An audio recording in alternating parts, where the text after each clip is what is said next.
कोई FIR भी लिखी जाए तो तुम मुचलका पे जमानत पे छूट जाओ।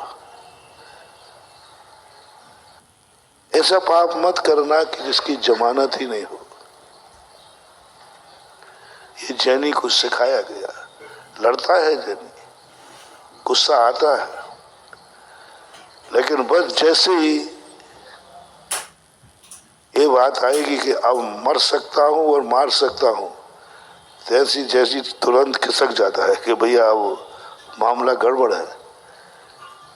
क्योंकि इतना गुस्सा आने की नौबत बन गई है कि थोड़ा ही गुस्सा आ जाए तो या तो ये मुझे मार डालेगा और या मैं इसको मार दूंगा। जैनी तुरंत इस सीमा पर पहुंचते वो तुरंत भाग लेगा। नहीं भागेगा तो कोई बीच में आ जाएगा, वो भगा लेगा।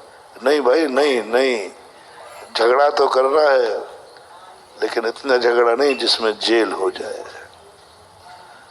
सम्यक दृष्टि खूब करते झगड़े, झूठ भी बोलते, पाप भी करते, चोरी भी करते, सब करते। बस वो इतना ध्यान रखते हैं कि हमारी स्थिति थाने तक रहे और हमें हिदायत पर छोड़ दिया जाए। खबरदार।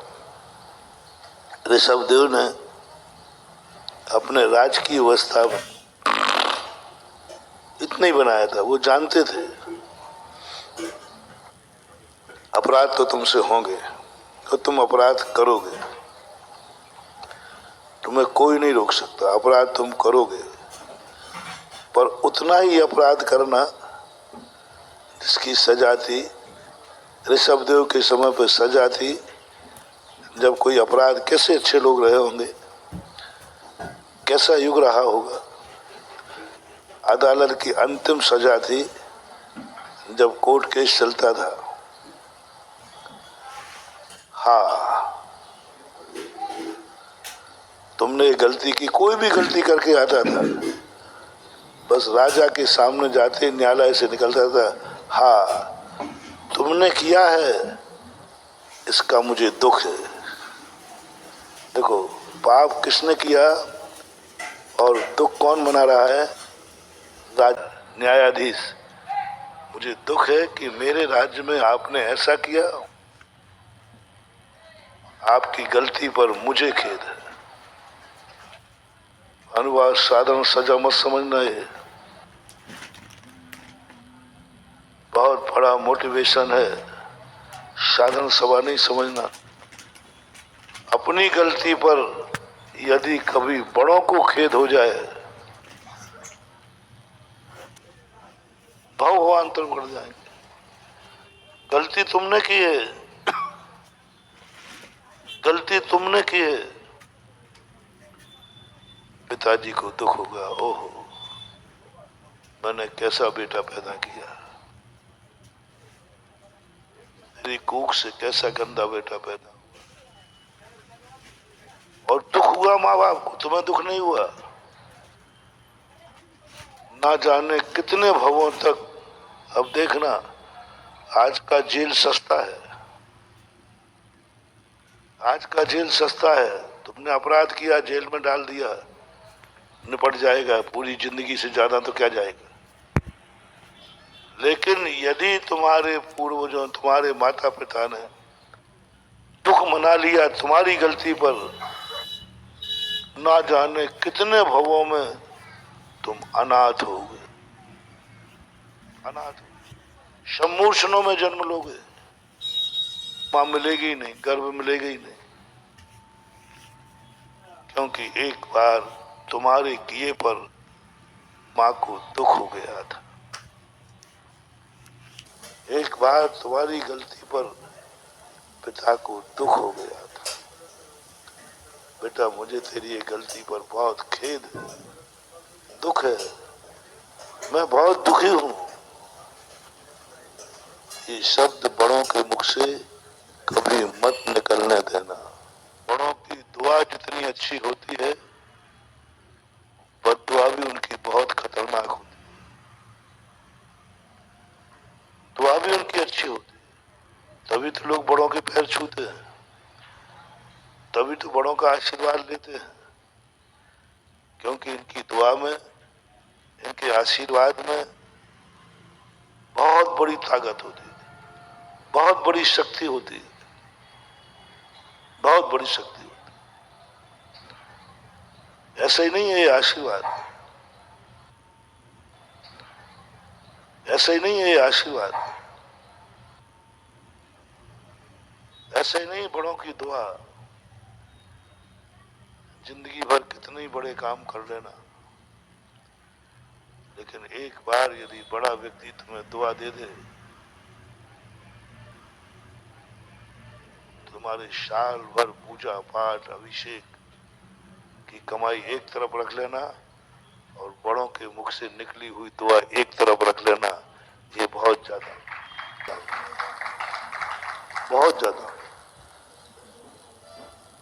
जितने सिद्धांत बनाए हैं तुम्हें ऐसे ही नहीं, बड़ों के सामने पैर छूने के लिए झुक जाओ, बड़ों के पैर छू लो, उनका आशीर्वाद ले लो। क्या ले लो आशीर्वाद? क्या होता है इससे? बोले नहीं तुम काम को जा रहे हो, जाओ बड़ों का आशीर्वाद ले लो। मैंने इस पर भी शोध किया, इसकी भी एनर्जी देखी,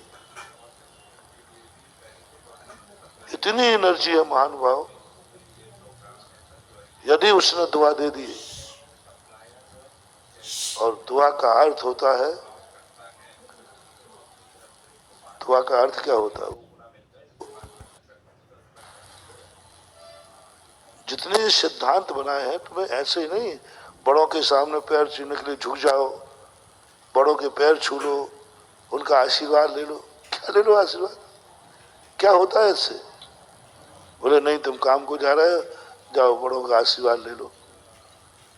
मैंने इस पर भी शोध किया, इसकी भी एनर्जी देखी, इतनी एनर्जी है महानुभाव। यदि उसने दुआ दे दी, और दुआ का अर्थ होता है,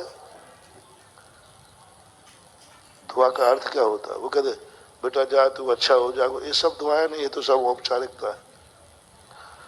तुमने कोई ऐसा कार्य किया, दुआ देखना।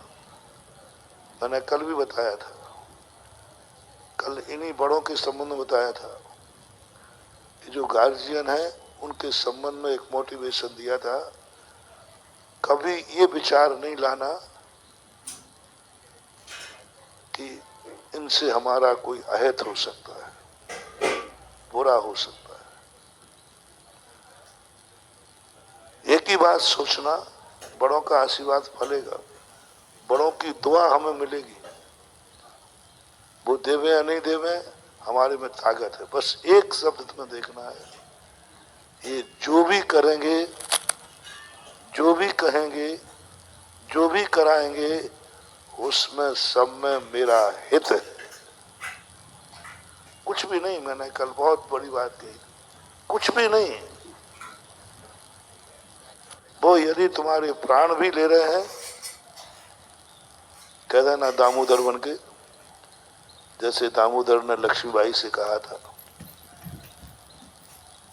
कि माँ, यदि माँ ने कहा था मैं तुझे मार दूं तो, बोले कोई फर्क नहीं पड़ता, तू मुझे मारेगी भी तो उसी में मेरा हित है, तू मेरे हित कर ही नहीं सकती,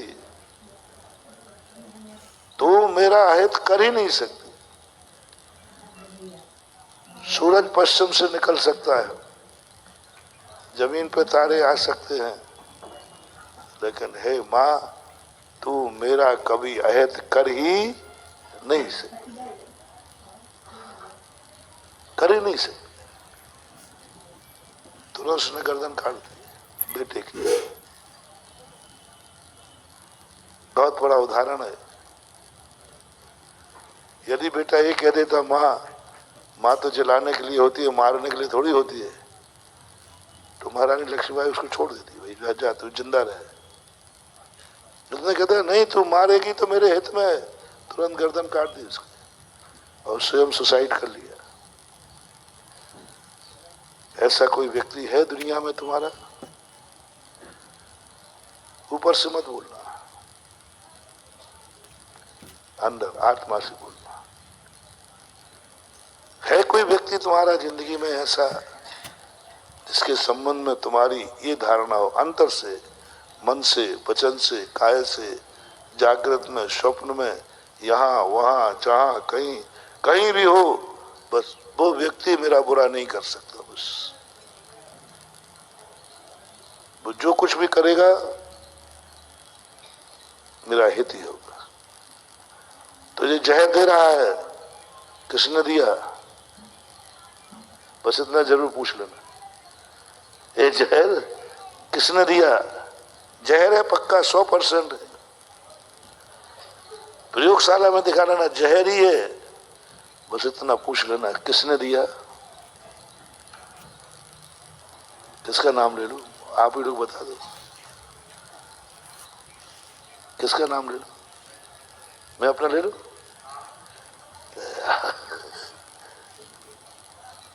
क्या आनंद की चीज है हमारे पास।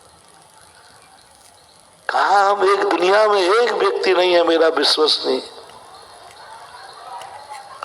इसके संबंध में मात हम इतना पूछेंगे किसने दिया, और साक्षात जहर है, बिस्कुट है, पोटेशियम साइनाइड है।